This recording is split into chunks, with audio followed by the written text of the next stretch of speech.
A lot of homeowners find themselves stuck in what I call interest rate jail, meaning you've outgrown your home, it's not working for you anymore, but you feel trapped because you have a 3% mortgage rate on it. So if you're weighing out whether to sell your home and move on or keep it as a rental, you are not alone. My name's Courtney Maddox. I'm a family-focused real estate agent in Utah, and I see this all the time. In this video, I'll go over questions you should ask yourself and factors you should consider when making this decision, and I'll weigh out all the pros and cons so that you can make the best decision for yourself. Let's get into it. Here's a few easy questions you should ask yourself, and they might make the decision pretty quickly for you. The first question you want to ask yourself is, can I qualify for the next home if I keep this home in my name? You want to work with a lender, they'll be able to tell you pretty quickly if you're able to qualify for both homes at the same time. If not, that makes the decision for you, and you'll need to sell your home before you buy the next one. If you're in this scenario, make sure you check out my strategy video on how to navigate that process and make it as seamless as possible, because there's a lot of moving parts.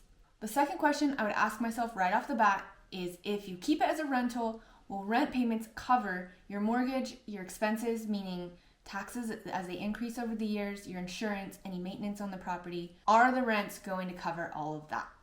If not, you may also want to consider selling. Let's talk about reasons for keeping the home. First things first, a home is an appreciating asset.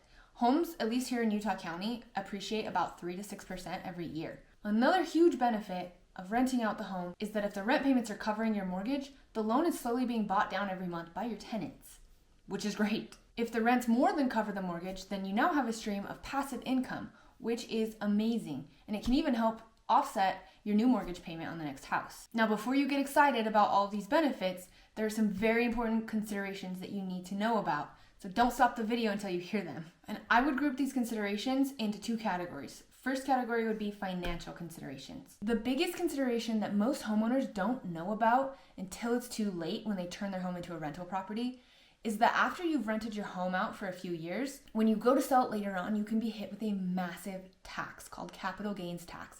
And it can be up to $500,000 when you go to sell that home later on. That's something you're going to want to talk to a CPA about to make sure that that's not going to hit you. Some other financial considerations would be vacancies, unexpected expenses, tenant damages, and property management. Are you okay to make those mortgage payments if you have a 2-month lapse in between tenants? Are you planning on setting aside some of your passive income in order to cover tenant damages or anything that goes wrong on the property?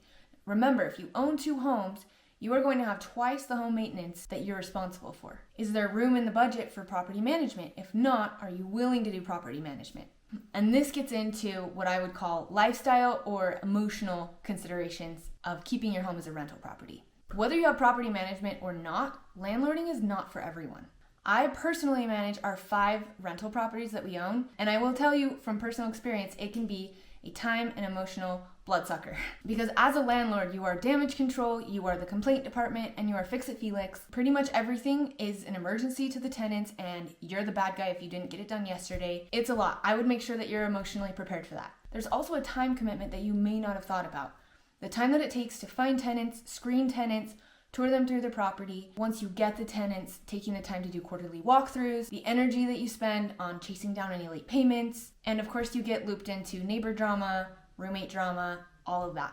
And even with a good deposit and great tenant screening, you still run the risk of significant tenant damage. I will tell you from personal experience, we have had a tenant cause $30,000 worth of damage in one of our properties. The emotional and time commitment that it took for me to manage and coordinate all of the repairs, as well as take the tenant to court, is not something I would wish on my worst enemy, to be honest. Now, hopefully your tenant situation doesn't get like that, but it can, and you need to be prepared for the worst. My last tip would be to run the numbers and just make sure that everything makes sense financially for you. All things considered, if you qualify and you're up for it, I say keep the property. I will even share my DIY landlording tips with you. If you decide that keeping it's not the best route, I promise I will give you the very best chance at maximizing the sale of your home. Either way, you do not need to stay in a home that's not working for you. If you own a home, you have options. If you found this video educational and helpful, subscribe to my channel to see more videos about family-focused real estate.